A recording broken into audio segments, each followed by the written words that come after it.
Retrouvez Passion Auto avec Pionnier.re, le spécialiste de l'autoradio. Retrouvez Passion Auto avec Herzaudio.re. Retrouvez Passion Auto avec Decustom.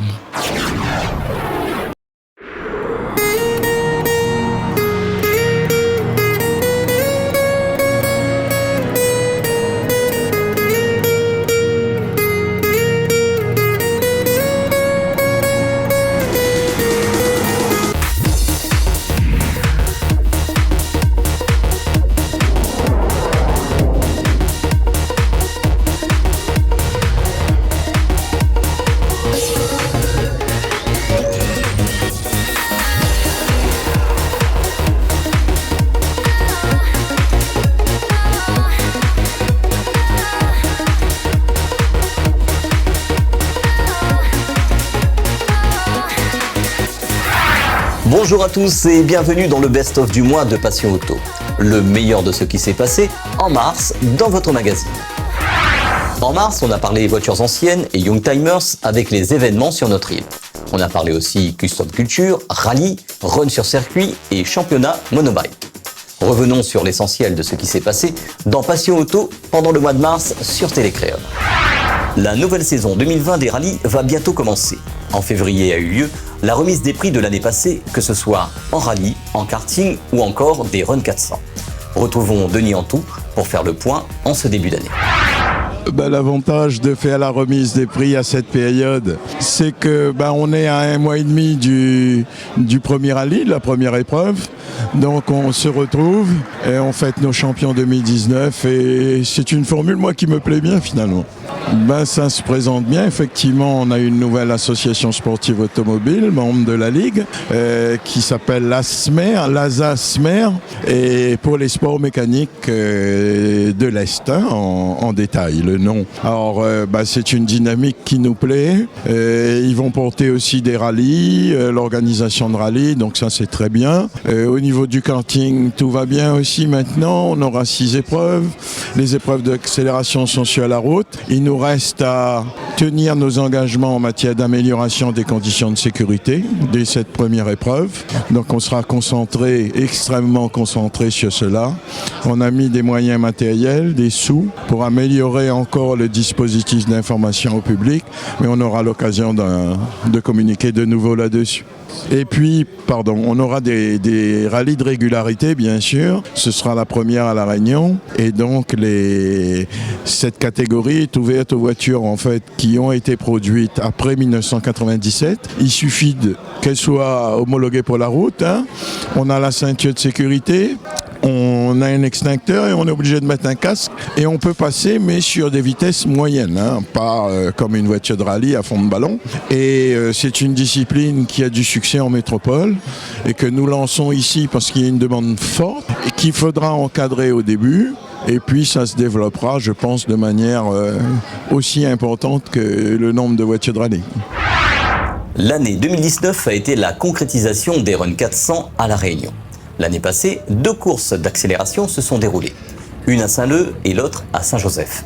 Retrouvons l'association JAP 974 avec Ramsès et Papang pour parler de la continuité de cette discipline.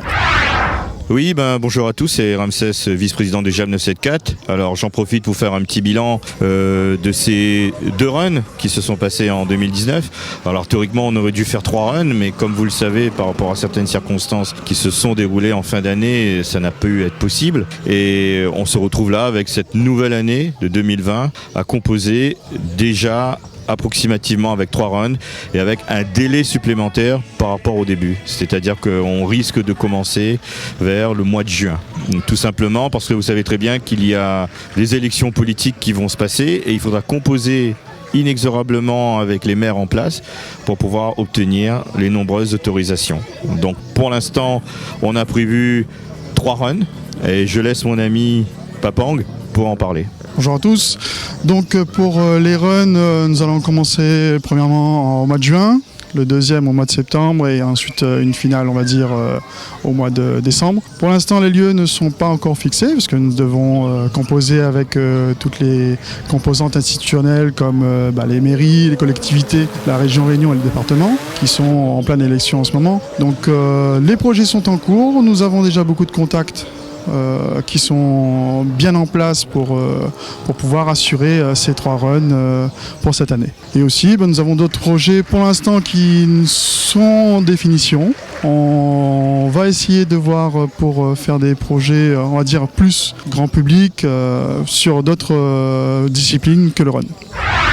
Dans cette 3e partie de Passion Auto, aujourd'hui, on va parler Custom Culture avec Dom de D-Custom qui nous présente une Chevy de 1955, ainsi que son rafraîchissement prévu dans son atelier.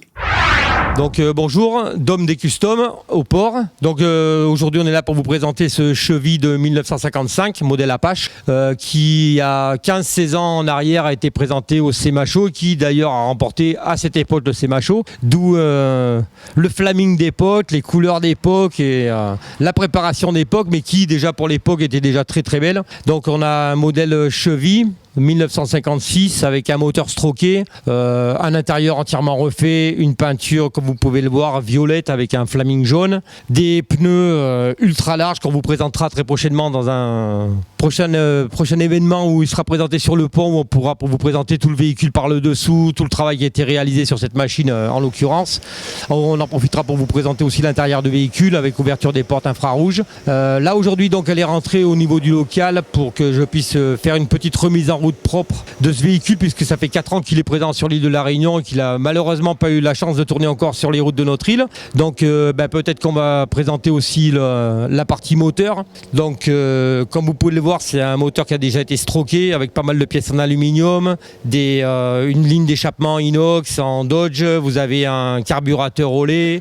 Donc toute cette partie va être entièrement refaite au niveau du carburateur, va être entièrement démontée, refaite, joint neuf. La partie intérieure aussi va être reprise parce qu'il y a eu des petits problèmes de corrosion par rapport à l'humidité et les problèmes de sel qu'on rencontre régulièrement à La Réunion. Petit problème aussi au niveau des inos qui vont être repris par David Voulant au niveau de la peinture et niveau calandre. Donc voilà, aujourd'hui on est juste là pour vous présenter un petit peu le projet qui va être fait et on vous fera voir évoluer le travail qui va être réalisé au niveau mécanique, au niveau peinture. Donc et vous pourrez voir l'évolution de ce projet au fur et à mesure et voir le rendu final. L'essai du mois dans Passion Auto.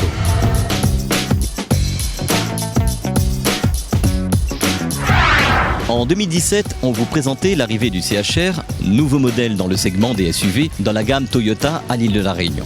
Son design futuriste, atypique et original nous avait séduit par son look et aussi par son confort sur les routes de l'île. Pour rappel, le CHR est un coupé High Rider, c'est le SUV coupé surélevé de la gamme du constructeur japonais. Le CHR est construit sur la plateforme TNGAC qui a pour particularité d'avoir un centre de gravité bas, ce qui donne une précision et un confort de conduite ferme et agréable. Pour sa première année, 120 000 unités ont été écoulées en Europe et 400 000 ont été écoulées jusqu'à ce jour avec la majorité de modèles équipés de la motorisation hybride. Cette année, Toyota nous présente son CHR stylé avec un bon nombre de nouveautés pour agrémenter au mieux une clientèle plus exigeante dans ce segment. Le nouveau Toyota CHR reste fidèle à son identité visuelle. Côté design à l'avant, la calandre a été redessinée avec les anti-brouillards qui se placent à l'extérieur. La prise d'air au niveau du bouclier donne une autre dimension à la voiture. Au niveau des phares, c'est une nouvelle signature lumineuse avec ses nouveaux optiques full LED.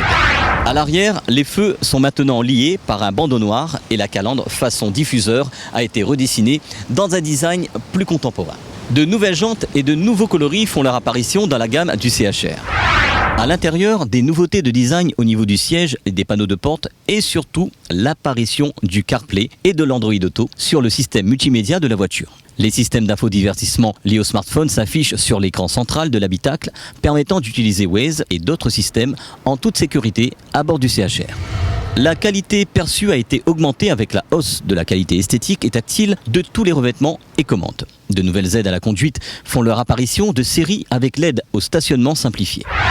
La grosse nouveauté, c'est l'apparition du moteur 2 litres 184 chevaux pour compléter la gamme du constructeur. Sur le 122 chevaux, le CHR dispose à présent de la batterie lithium pour un agrément et un confort de meilleur niveau par rapport à l'ancien modèle. Sur le 184 chevaux, c'est la batterie métal-hydrure qui a fait la renommée de la marque qui est proposée. Le 2 litres Dynamic Force de Toyota est un moteur hybride de 4e génération avec un rendement thermique de 41%. Une combinaison puissance-rendement sans équivalent sur les modèles de série actuelle. Avec ces 184 chevaux, les émissions de CO2 n'augmentent que de 10% par rapport au 1,8 litre, ce qui le place parmi les meilleurs du segment. Plein d'innovations ont été nécessaires pour de tels résultats au niveau de la combustion du moteur thermique. Les trains roulants ont été adaptés à la puissance du nouveau moteur afin de garder son confort de conduite et de sa tenue de route. Dans la gamme Réunion, 3 niveaux de finition. La finition graphite, motorisation 122 chevaux hybride. La finition platinium, motorisation 122 chevaux hybride avec carrosserie en biton, radar à l'avant et à l'arrière avec l'aide au stationnement automatique, vitres arrière surteintées, design et sellerie spécifique, jantes alliage biton. La finition Sport Edition avec la motorisation de 184 chevaux, carrosserie en biton, ornement chromé sur le pare-choc arrière, les jantes en 18 pouces, Zarnitza noire, sellerie cuir. Aujourd'hui, c'est la finition Sport Edition équipée du 2 litres 184 chevaux qu'on essaye pour vous.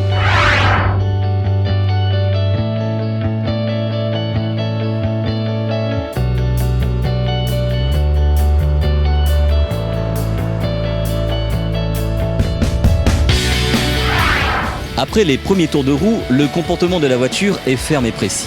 La position de conduite est agréable, la conduite est souple et le confort est au rendez-vous. Dès qu'on sollicite le moteur, la puissance est disponible comme tout modèle hybride. La voiture est très maniable et très confortable, comme à l'accoutumée chez les modèles hybrides de Toyota.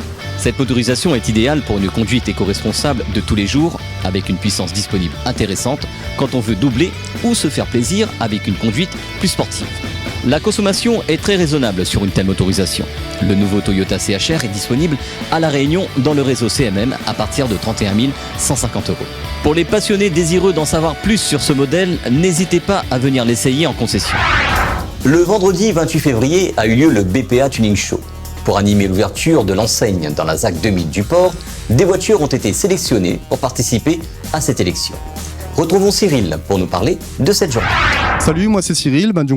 J'ai organisé aujourd'hui le BPA Tuning Show en partenariat avec BPA Le Port pour l'ouverture donc dans la ZAC 2000 de ce nouveau point de vente. On a décidé aussi de mettre en avant le côté tuning parce qu'aujourd'hui à La Réunion il y a une vraie demande là-dessus et c'était l'occasion pour les jeunes de venir s'exprimer aujourd'hui sur le parking du point de vente, de faire un petit concours sympa pour noter l'esthétique, surtout l'esthétique puisqu'on n'était pas dans une optique de faire du SPL mais vraiment de l'esthétique pure. On a des très beaux véhicules qui sont exposés, c'est assez sympa pour un vendredi après-midi d'avoir beaucoup de monde qui soit venu et donc c'est une expérience que j'espère on reproduira plusieurs fois sur plusieurs thématiques. Aujourd'hui c'était vraiment l'esthétique et merci à ODR d'être venu participer avec nous à cette occasion et merci surtout à BPA de nous avoir autorisé et accordé leur participation à cet événement BPA Tuning Show. Les passionnés sont venus présenter leur voiture sur cette manifestation. Retrouvons quelques-uns d'entre eux dans votre magazine. Moi c'est Stéphane, je viens de Bois-Panon. J'aime un peu la modification de voiture mais tout en restant propre quoi. C'est pas un truc vraiment de tuning extrême. Donc voilà, j'ai une FR en 2 litres TDI. On a fait un total covering dessus avec un kit déco en chrome gold. Ensuite, j'ai importé des jantes de chez Rotiform, c'est une marque américaine. Des suspensions pneumatiques de chez Alif Performance, pareil, c'est une marque américaine aussi. Et après, voilà quoi. En gros, c'est juste un truc simple et agréable à l'œil. La custom culture est bien présente à La Réunion. Le dimanche 8 mars, Michael de Couleur Chrome a organisé un marché aux puces vintage dans la zone industrielle à Saint-Pierre, histoire d'animer ce domaine dans le sud de l'île. Bonjour, moi je m'appelle Michael, on a un atelier de restauration qui s'appelle l'Atelier des Passionnés, Couleur Chrome. Nous on a décidé de faire un marché aux puces vintage. Le but c'était de réunir un peu de monde, d'avoir un événement assez sympa. A priori ça plaît beaucoup. On est plutôt content, on a fait venir le Combi Sound System qui va jouer, on a fait venir le Combi Drink qui propose des boissons faites maison, typiquement réunionnaises, donc c'est très sympa. On a aussi un food food truck, le Loco Tacos. A priori, les gens s'amusent bien. Ça a l'air de plaire à tout le monde en tout cas. Ça correspond bien à notre activité. Nous, comme je disais, c'est un atelier de restauration. Donc, comme vous pouvez le voir, on restaure des vieilles voitures, on fait des vieilles motos. On fait aussi pas mal de transformations et de customisation. Donc, on espère que l'événement va continuer à plaire et essayer de dynamiser un petit peu cette scène-là. Parlez-nous de votre activité. On fait vraiment, c'est un atelier de restauration de A à Z. C'est-à-dire qu'on prend un véhicule et on le remet vraiment dans un état le plus proche possible, en tout cas, pas du neuf, mais de ce qu'on peut en tout cas. On essaie de faire un travail de qualité, pas caché, d'être honnête avec nos clients, c'est quand même très important. C'est des passionnés. Nous, on l'est en premier avant d'être professionnels, on est des passionnés. Toute l'équipe est passionnée, donc c'est ça qui est chouette. Et après, c'est vraiment du sur-mesure. Donc les gens viennent pour nous représenter leur projet, soit de restauration à l'origine, soit de modification, que ce soit pour la partie mécanique, carrosserie, peinture. On a un super peintre qui peut nous faire des peintures très originales, custom, donc c'est cool. On a un peintre spécialisé lui plus automobile qui va nous faire ce qu'on appelle vraiment une peinture bien laquée, qui est vraiment un miroir, donc ça c'est assez chouette. On arrive à avoir des véhicules qui sortent de qualité, où les gens peuvent rouler au quotidien avec, et après tout un véhicule c'est fait pour rouler, qu'il ait 40 ou 50 ans, on s'en fiche. Le but c'est de prendre du plaisir avec, quoi. On peut voir une coccinelle qui est en cours de restauration. Parlez-nous de ce projet. Alors celle que vous voyez qui est démontée en fait, malheureusement c'est un véhicule qui avait déjà été restauré mais mal restauré. Comme assez souvent malheureusement, on a souvent le cas où on doit récupérer le travail. Donc nous on l'a fait sabler pour voir justement tous les défauts. Si on regarde en fait, quand elle est arrivée elle paraissait propre aux yeux de la plupart des gens. Nous on a vu tout de suite qu'il y avait des soucis. Donc en la sablant on a remarqué qu'en fait il y avait de grosses malfaçons, que ça a été caché. Donc ça veut dire que la personne qui l'a fait n'a pas été honnête. C'est vraiment dommage parce que ça dénigre notre métier. Ça nous fait pas trop rigoler on va dire.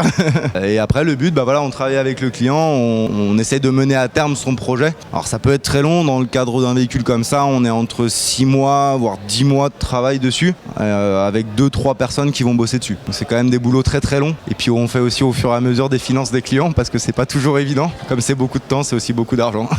Une fois de plus, on peut voir que la custom culture est bien présente à La Réunion, avec des professionnels tels que vous qui exercez ce métier avec passion. C'était un petit peu le but justement de continuer là-dedans. Moi ma mère a eu un garage pendant presque 20 ans qui était déjà spécialiste du custom mais que moto. Donc moi j'ai essayé d'en refaire un peu dans le même esprit, revenir aux sources on va dire. Le dimanche 8 mars a eu lieu la première manche du championnat monobike de La Réunion.